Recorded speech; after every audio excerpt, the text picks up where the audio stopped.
I'm making a documentary photo book about Camp Beagle, the longest running animal rights protest camp in history. When I tell this to people, they tend to remember the first word what I said, which is documentary. From that point onwards, they assume that I'm making a movie, which is incorrect. Because I'm a photographer and I'm working on a good old-fashioned photo book. Nevertheless, I love cinema, so I decided to make a movie about my photo book project. So how did I ended up in England, along the road, photographing day and night, and living in a protest camp? Not so long ago, I didn't even know what is a protest camp. Maybe I was living under a rock, I don't know. Actually, I grew up in Hungary.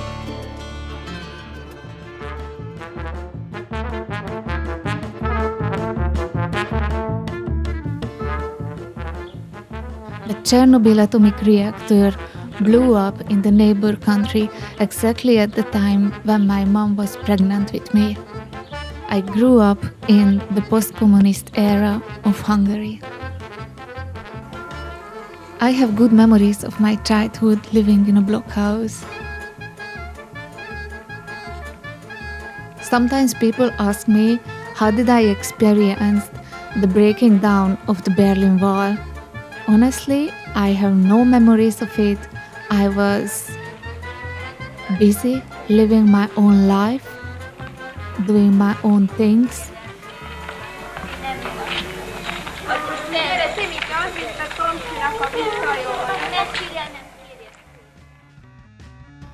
I turned out to be an absolute total hippie. Here I am with my peace flag that I made for the yearly peace protest in Budapest. I learned it from my new friends what's wrong with capitalism. I heard about such thing as vegetarianism and ahimsa. One of my heroes around that time was Jane Goodale. I think her life work is amazing, totally inspiring, an amazing woman. I was so fascinated by her work that I carried a picture of her for years in my wallet. She was my motivation that I chose for nature conservation education when I went to university. I was not intending to have agricultural classes, but somehow it was part of my curriculum. While I was not really enjoying studying how to feed blood meal to cows or reading about how to kill animals in my study book, it was good for one thing only, that I decided to be a vegetarian. At the university, I also made new friends. This time they were not hippies, but they were a bunch of punks. I remember sometimes they come up to my dorm room and we were watching YouTube together. It was almost a competition who can find the weirdest stuff on the internet. That is pretty much how I came across my first Animal Liberation Front footages.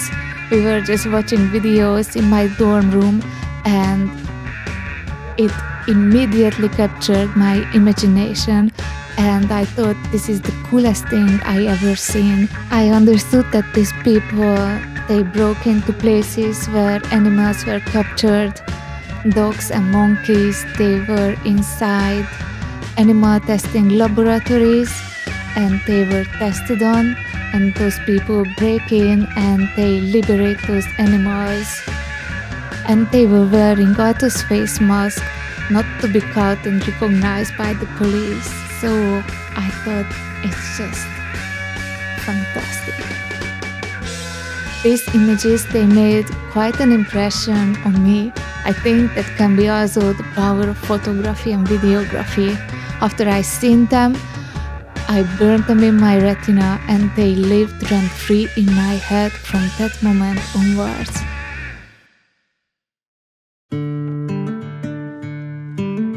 I've spent 3 years of my life walking around in this water technology lab.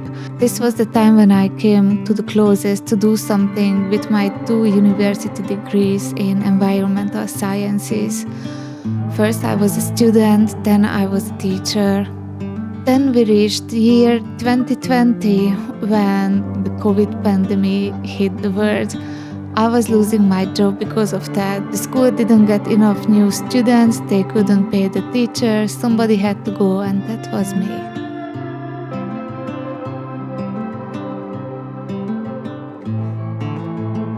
I adopted my dog Boris.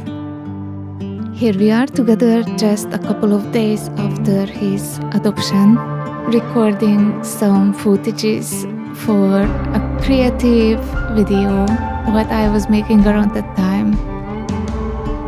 It was a kind of B-movie. He was always there with me in the middle of my creative adventures. Another decision what I made around this time was that I was going full into photography.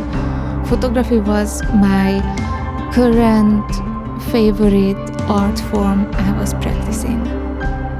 In the beginning, I liked taking photos of quiet places, which aligned nice and smooth with my introverted nature. I've spent the coming years to master photography. I built my own home studio. After all, I like things of surreal nature, and I wanted to create imaginary words in my home studio. I learned how to use manual setting on my camera because Boris was always there available for me to try out some new settings. I wanted to extend my creative bubble and work with people. I offered a whole lot of packages. I had a professional website and everything, but it just did not quite happen. I figured I cannot control external circumstances or whether or not someone perceives my photography as valuable. I did not feel quite alright, so the only place left for me to go and have a look around and change something was inside of me. I forced myself to remember my values and align my actions with them. It was rather uncomfortable facing my vegetarian lifestyle and being fully aware that 1 days old chickens are grounded up alive for the egg industry, so I turned fairly quickly into a vegan. And with that enthusiasm, I turned right away into animal rights, and I was reading everything about it I could find, and I was glued to YouTube. Talking about concrete actions, I started photographing protests. I joined my local Extinction Rebellion group, and I also supported Free Palestine protests. Around that time, I heard about Camp Beagle, and I started following them on social media. Basically, every morning when I woke up and I had my morning coffee, I was watching a live stream from them.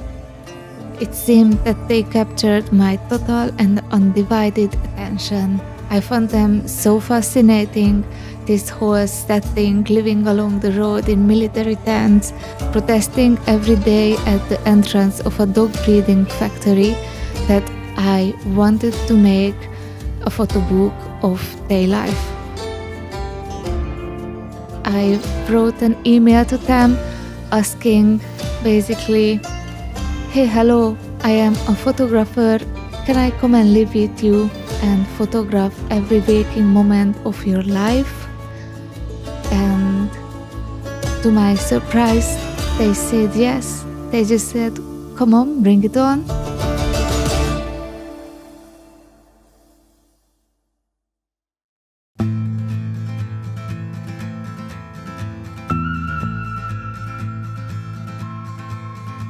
I have landed right in the middle of a demonstration.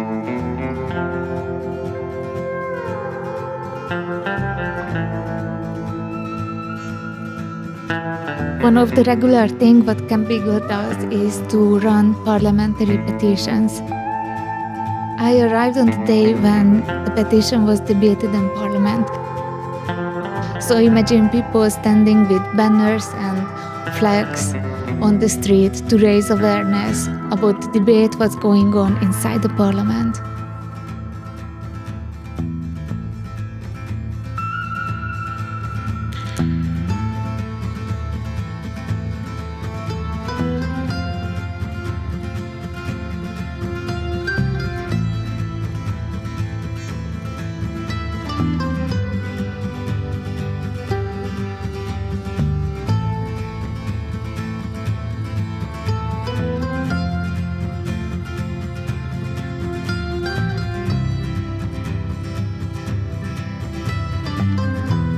It was quite overwhelming suddenly to meet so many new people, and it was also very exciting.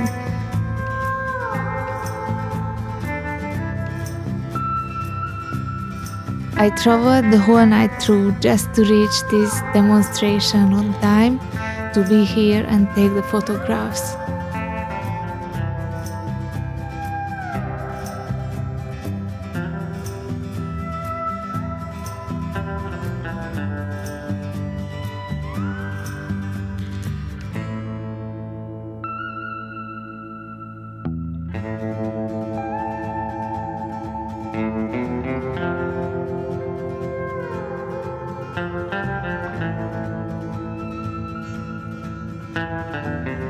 When the debate was over, we packed up all the banners, placards, and carried everything to a van. So I hopped in a van and we were driving straight to Camp Beagle.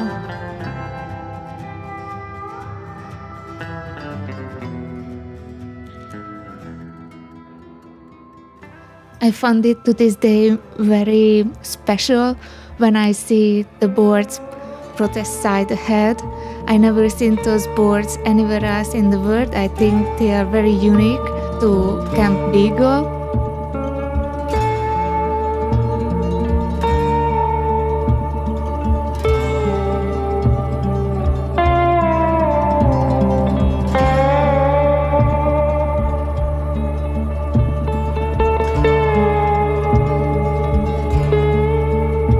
As we were driving closer to camp, I started recognizing the tents. To this day, I always get a special feeling about it. It is almost like arriving into a bubble where things happen differently than anywhere else in the world.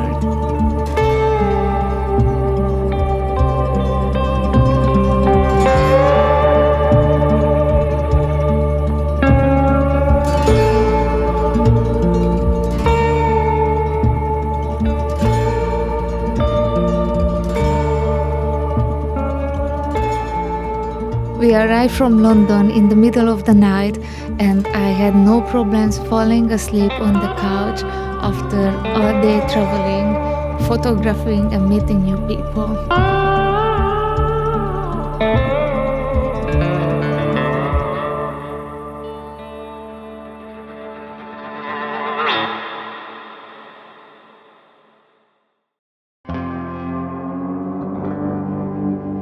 I think people might have had a bit of a doubt if I can hold up here for 2 weeks long as I planned.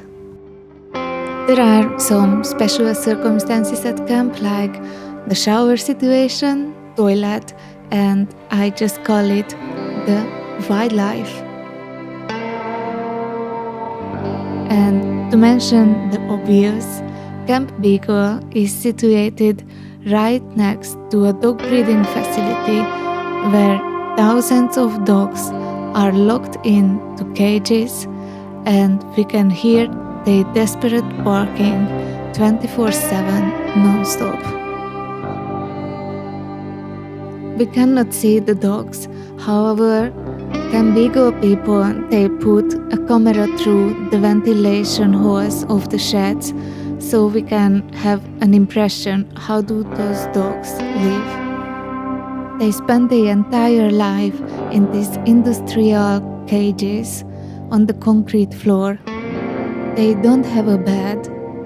They don't even have a bowl of water. This is how they drink, like hamster in a cage. They have to suck out droplets of water. In the official paper, it is marked as they have access to uncontaminated drinking water. Young puppies are warned by an infrared lamp instead of being next to their mother. This is a breeding factory, therefore female dogs are being used, continuously impregnated, giving birth, and the cycle repeats. These dogs are bred into existence just to be sold to laboratories where certain death awaits them. They're going to endure horrendous procedures in those laboratories, and they're going to die at the end of it. That is the only reason why they are bred into existence. Their purpose of life is to endure these horrendous animal testing procedures. This is how MBR Acres is making a profit from breeding puppies, selling them to laboratories. Before they arrive to the laboratories, they undergo a training inside the breeding facility. This way, the breeder can charge even a higher price because the dogs are trained to endure the laboratory procedure.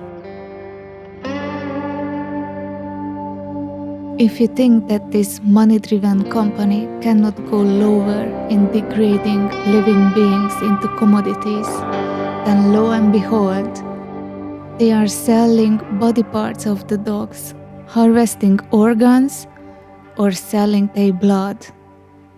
Needless to say, dogs die during the harvest. Do you know Descartes from the medieval times? He had this idea that animals are nothing more but complex machines. He said, when an animal is cut open and screaming in agony, it is nothing more when a machine needs more oil and just making some noise. This medieval idea gave rise to the vivisection industry, which is still thriving on this outdated, ridiculous theory. However, the animals are surely not laughing on it.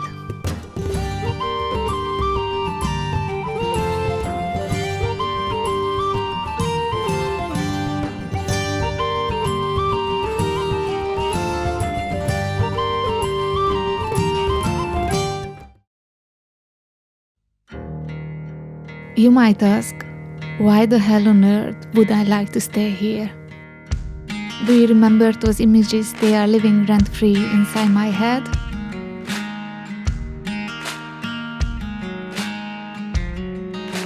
This old footage was captured during the 1990 ALF raid at Harlan Interfauna. These people were liberating 82 beagles and 26 rabbits that night. The animals were caged inside the breeding facility. And now let's go 35 years fast forward to put together this puzzle. The breeding facility kept on existing exactly at the same place. Only the name and the ownership changed. Now it is not Interfauna, it is called MBR Acres. It is the exact same location and the exact same building. So what about the people who were participating in the 1990 ALF raid? Some of them were caught and went to jail for this action. One of them was John Curtin. So, do you know John from Camp Beagle? That is the same John who participated in that raid.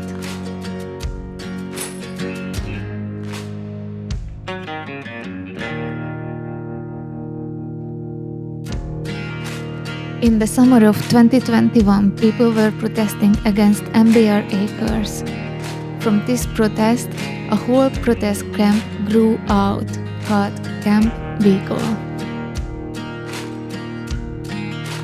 John arrived in the early days of Camp Beagle, and he is living along the road ever since. He is spending his days right next to the very facility he broke in 35 years ago, but today he is campaigning 100% legally. And nevertheless, his goal remained the same: to end animal testing and shut down this breeding facility called MBR Acres.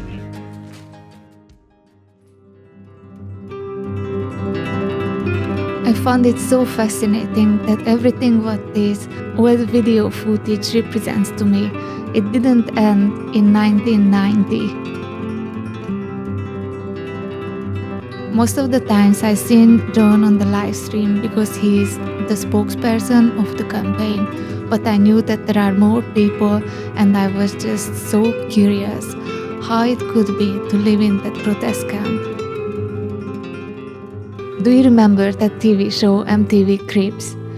When people went along to see someone else's house, they opened the door and they say, "Welcome to my crib." I wanted to have such a tour and look around, see every aspect of Camp Beagle. I wanted to see the good, the bad, the ugly, the weird, and everything.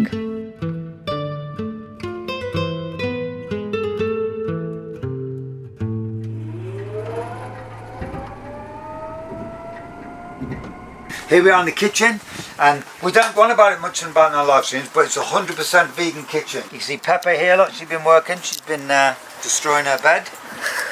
And Boris here, look, he's busy as well, digging his bed. A really kind of essential part of the Camp Beagle project is this. We actually say the kettle's always on.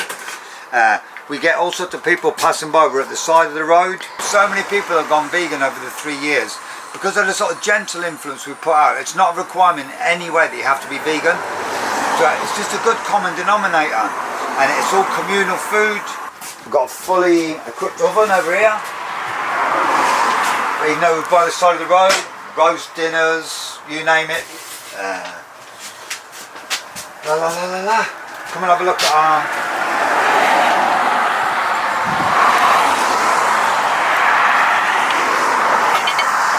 water. Got a little fridge here, made a fridge. It works really well. Come and have a look in here. Look at all the banners. Here we have it's one of our storerooms. Have a look here, look. Merchandise, our leaflets and t-shirts, placards.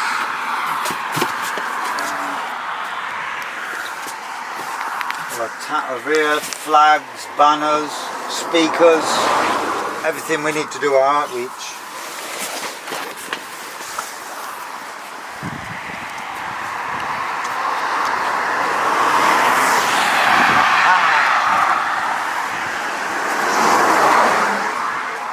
And it's our headquarters. We've got our electric stuff, our drone. All our solar panel chargers. Emma. Willow. Ready. You can see beagles, beagles, beagles, beagles. We're unashamedly kind of beagle obsessed.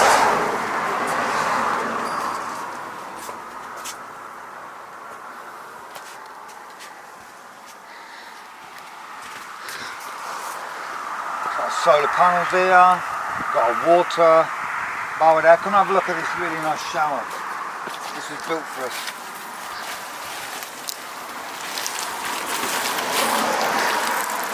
Look at this, all mod cons. And this is our little camp. Luxury.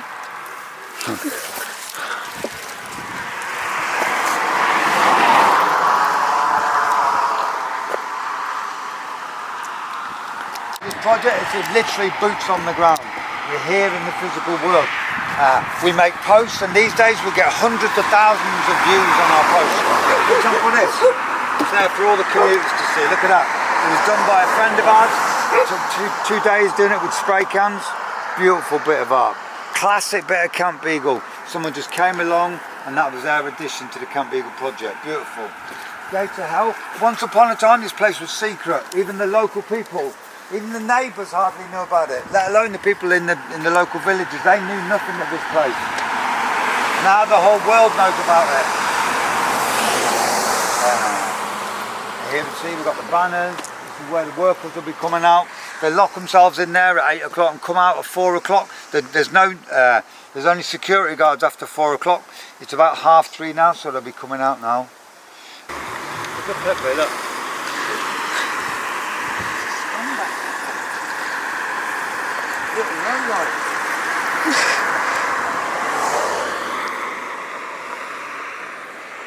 You can see our little display here. We've got Barry Horn, he died on hunger strike. Ron, our patron, he became our patron at 100 years old. Beautiful Andrea, we've got a tree planted down there for her. She's a really good animal rescue, animal liberation person that came here on the first year. And what she didn't tell us was she was terminally ill with cancer when she came. And she got buried in a Camp Beagle t-shirt, God bless her. That's a good image, yeah.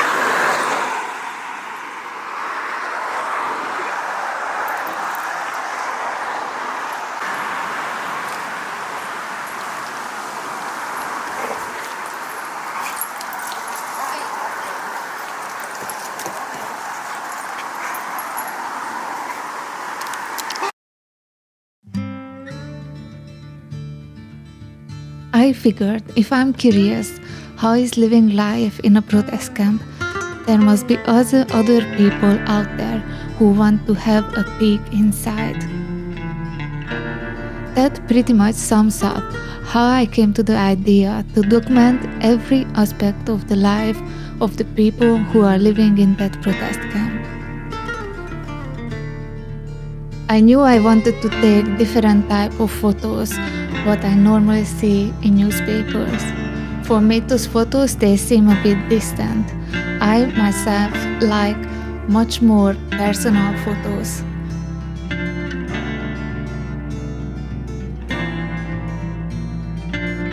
Almost like pulling out some old photos from the family photo album. I figured if I want to take this type of photos, it is not enough just to come and go with him one day like most photographers do, but I needed to stay to take the type of images what I had in mind.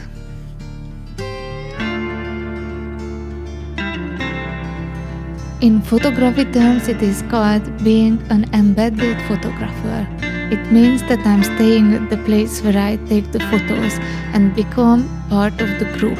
That way I get more personal photos as an inside member of the group.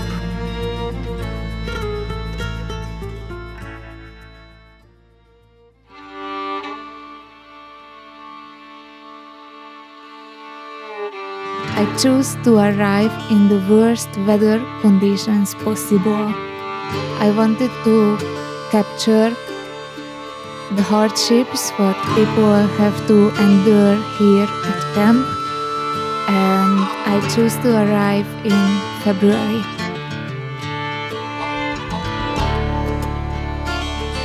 My initial plan was that I'm going to visit camp 2 times. Once in the winter and once in the summer. That way I would have enough variation in the photos to make a photo book.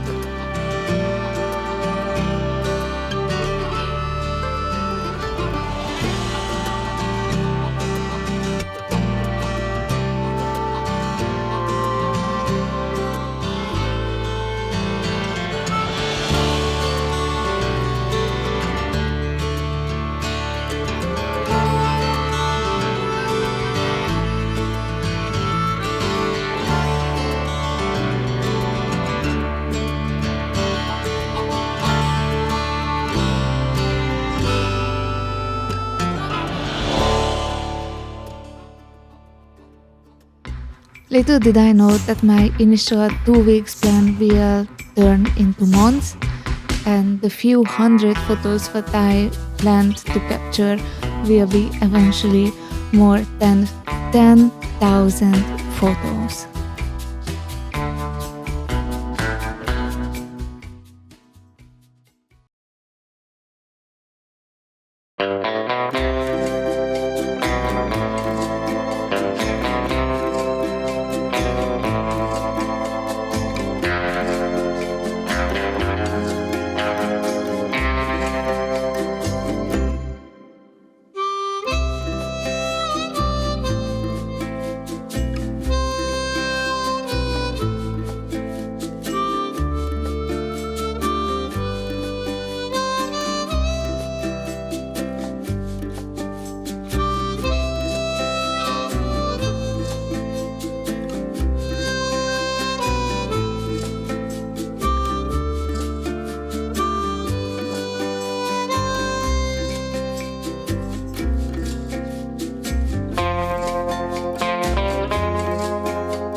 Obviously, I have a fascination with this type of actions. I was this old when those dogs were liberated.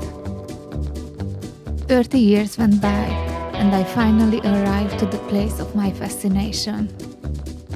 Not that I'm looking back at my arrival, I have to admit I might have arrived with slightly unrealistic expectations.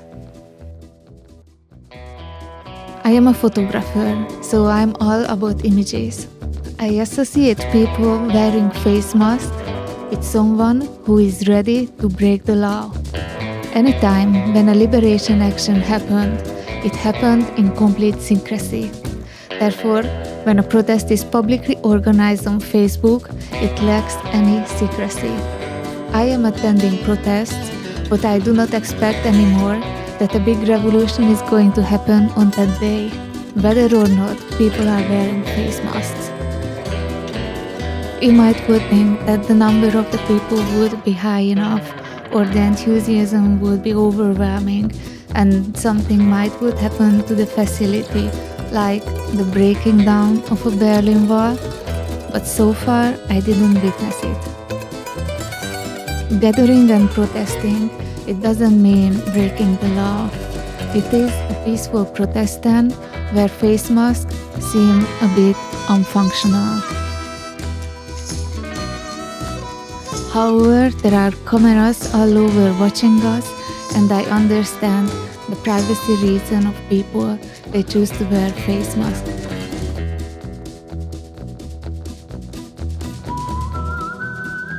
The only people who liberated beagles recently from that facility were Animal Rising. They went in without face masks, and after the rescue, they handed themselves in by the police to be fully accountable for their actions. It seemed to me it is time to update my ideas and fantasies about people wearing face masks and whether or not it is useful for the public image of this movement.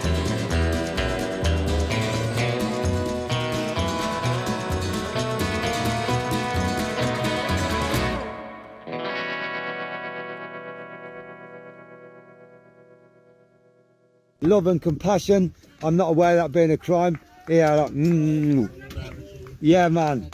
Love you to pieces. Everyone loves you. But my God, you've given the world a Christmas present here. Nothing more beautiful could have happened. Extraordinary. You're right in the back there? Oi, oi. Isn't this wonderful, people? Isn't this just wonderful? So there's people getting down now by the look of it. Or maybe not. We can't hide our joy. And you're going to cheer the whole world up. You cheer the entire animal liberation movement throughout the world. When we raided this place 30 years ago, we did for two reasons. One is liberation. You achieve animal liberation. You've done it. You've done it. But it's the iconic image of liberation. And what it does is it encourages people to take action. It cheers them up. We're all crushed. This will brighten us up. Action will come from this. You've done it. Yeah, man. Whoa, yo, love you to pieces. And you know it. It's worth being born for, isn't it? They're going to so scratch their heads. You are a nightmare to the authorities. You are a nightmare. If you're running away, they can deal with that. Like when I did it, I pleaded honest intent, as you'll be doing. But you're not even running away. You know what I mean? It's like you are a nightmare for the CPS and the cops. A nightmare. If people do what they do, you're choosing that, and I love you. And if it's the most unaccountable industry perhaps left in the world. Well, next, who else is like this? The military, I suppose. Here's another person, another wonderful being. Yes. Bring the Beagles! Love you. Thank you. Thank you so much. Happy solstice.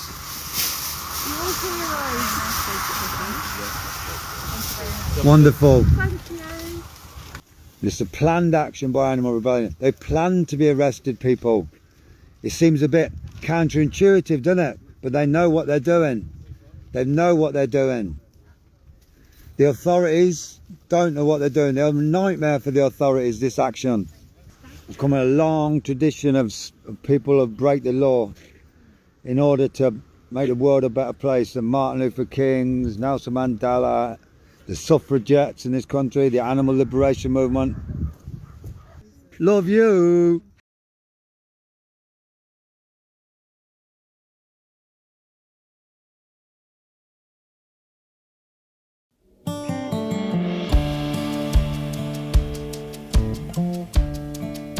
Sometimes people ask how they can help to close down this breeding facility.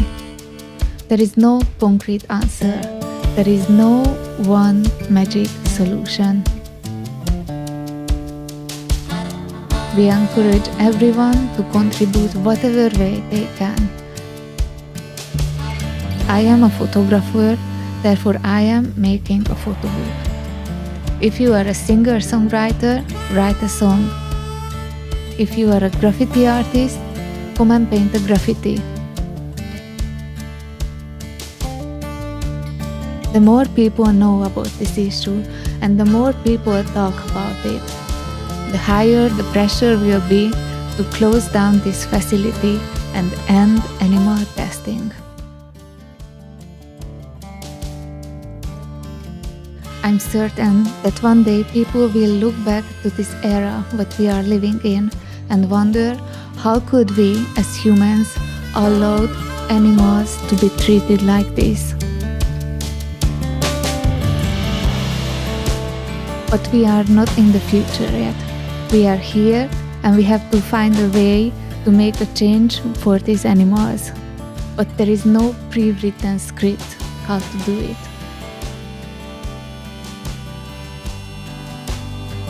The pressure is building up, but what will be the last drop in the bucket? I don't know, but I'm sure I would like to photograph it. Will it be the science admitting that it's time to update the ideas and leave behind this medieval practice? Or will it be a politician who dares to finally stand up against animal testing? Will it be the power of direct action? Or will it be common everyday people making a joint effort? You might ask, what's the point of Camp Beagle just being there? After all, and after 4 years being there, the dogs inside MBR Acres are still caged. I am not going to list here all the wins what Camp Beagle already achieved. I am just going to say what matters for me the most.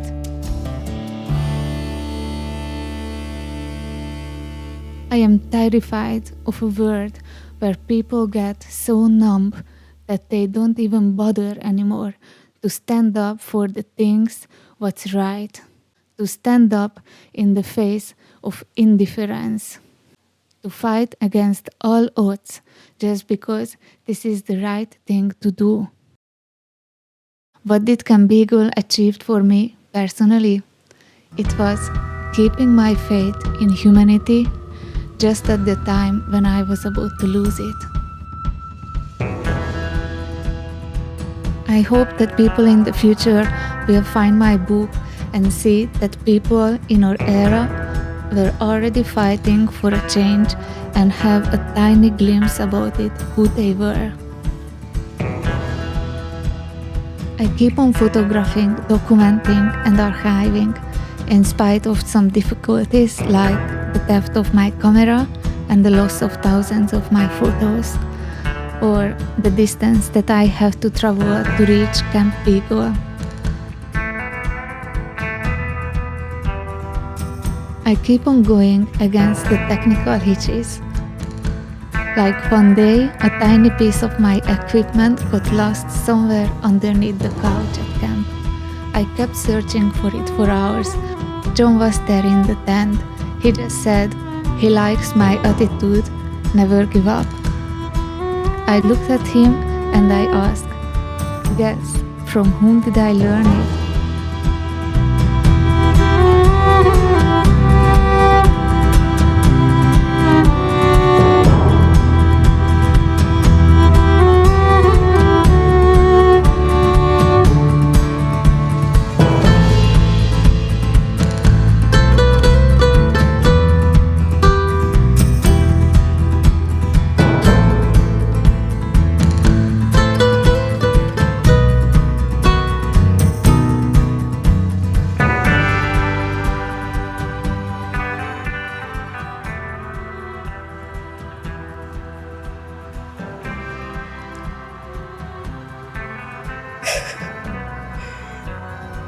Du kunne fått den här blommorna här. Ja. Husen. Det är klart.